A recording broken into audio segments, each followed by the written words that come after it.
Assalamualaikum warahmatullahi wabarakatuh.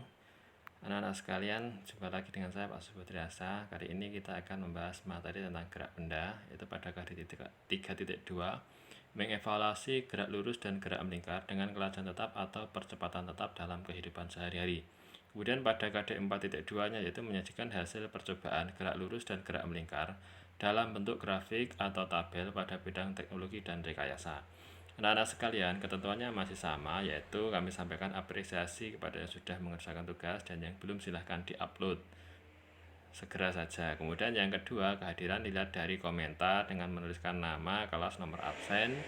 Kemudian dilarang berkomentar yang jorok, bullying. Kemudian jika ada hal-hal yang belum jelas, silahkan ditanyakan melalui nomor HP yang ada di grup. Kemudian tugas yang kami berikan itu ada pada video ini, nanti silakan disimak baik-baik videonya sampai dengan akhir video yang kami sampaikan. Kemudian anak-anak sekalian, pada gerak benda kami sampaikan dulu pengertiannya, yaitu yang pertama, gerak adalah perubahan posisi atau kedudukan terhadap suatu titik acuan tertentu. Kemudian yang kedua, pembagian gerak berdasarkan lintasannya ada 3, yaitu gerak lurus, gerak melingkar, serta gerak lengkung.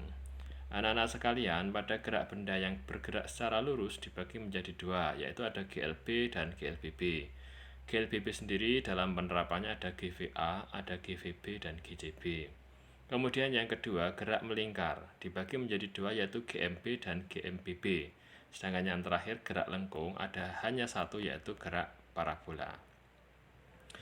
Di dalam gerak benda yang berupa gerak lurus ada beberapa besaran anak-anak, yaitu yang pertama adalah jarak dan perpindahan, yang kedua adalah kecepatan dan kelajuan, baik nilai rata-rata maupun nilai sesaat, dan yang ketiga adalah percepatan dan perlajuan, baik nilai rata-rata maupun sesaat. Untuk bisa memahami dengan lebih baik bermacam-macam besaran pada gerak lurus, anak-anak harus belajar tentang vektor dan skalar. Apa itu besaran vektor dan besaran skalar nanti akan kami sertakan di Microsoft Word yang kami sertakan setelah ini. Termasuk juga nanti materi-materi yang sebelumnya tentang GLB, GLBB, GVA, GVB, GCB, GMB, GMBB itu apa, nanti akan ada di materi Microsoft Word. Anak-anak silahkan baca di sana. Kemudian anak-anak sekalian, untuk gerak dalam lintasan yang melingkar itu ada beberapa besaran. Selain itu juga ada hubungannya dengan gerak lurus. Dan di dalam penerapannya itu ada hubungan roda.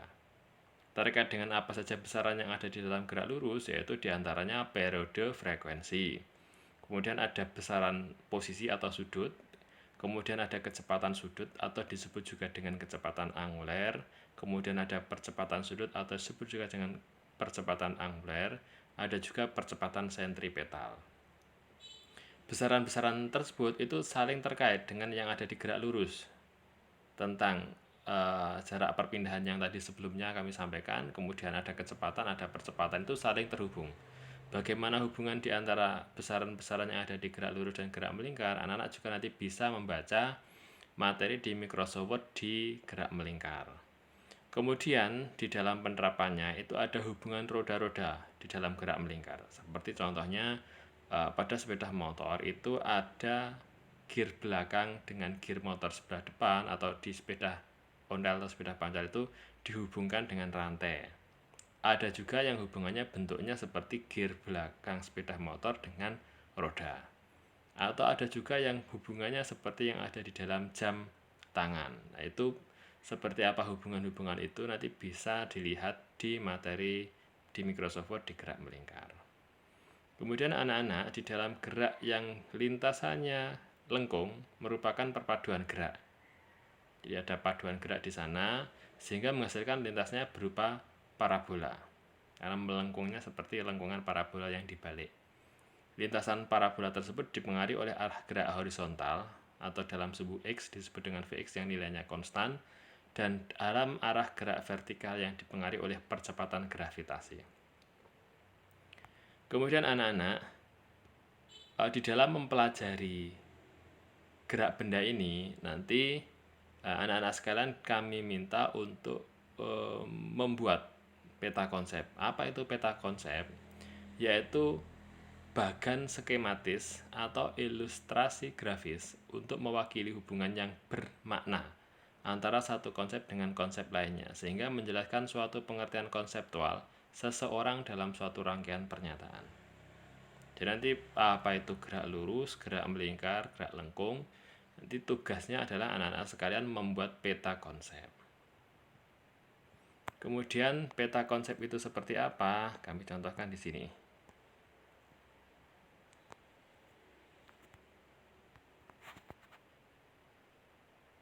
Nah, ini adalah contoh dari peta konsep. Misalkan kita membuat peta konsep gerak lurus.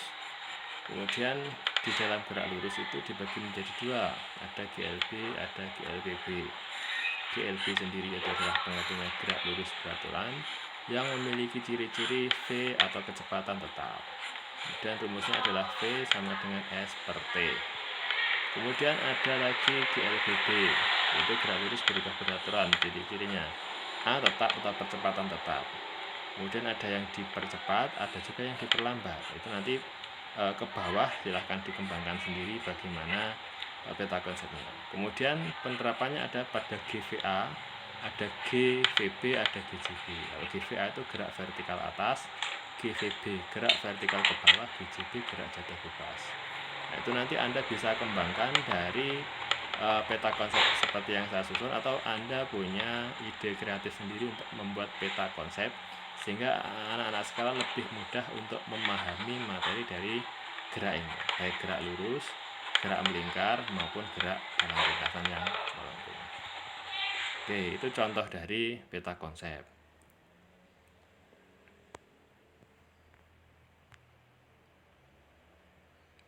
Kemudian untuk anak-anak sekalian, yang kami tugaskan adalah membuat peta konsep gerak benda. Yang pertama adalah gerak lurus, yang kedua adalah gerak melingkar, yang ketiga adalah gerak lengkung. Hasil pekerjaannya itu nanti difoto dan diupload di Google Form yang kami sertakan. Diupload di Google Form yang ada di sini. Itu saja tugas yang kami sampaikan pada pertemuan kali ini. Jangan lupa untuk anak-anak sekalian selalu menjaga kesehatan dengan pola hidup bersih dan sehat. Jangan lupa berolahraga agar tubuh tetap bugar. Terima kasih, sampai jumpa pada pertemuan selanjutnya. Assalamualaikum warahmatullahi wabarakatuh.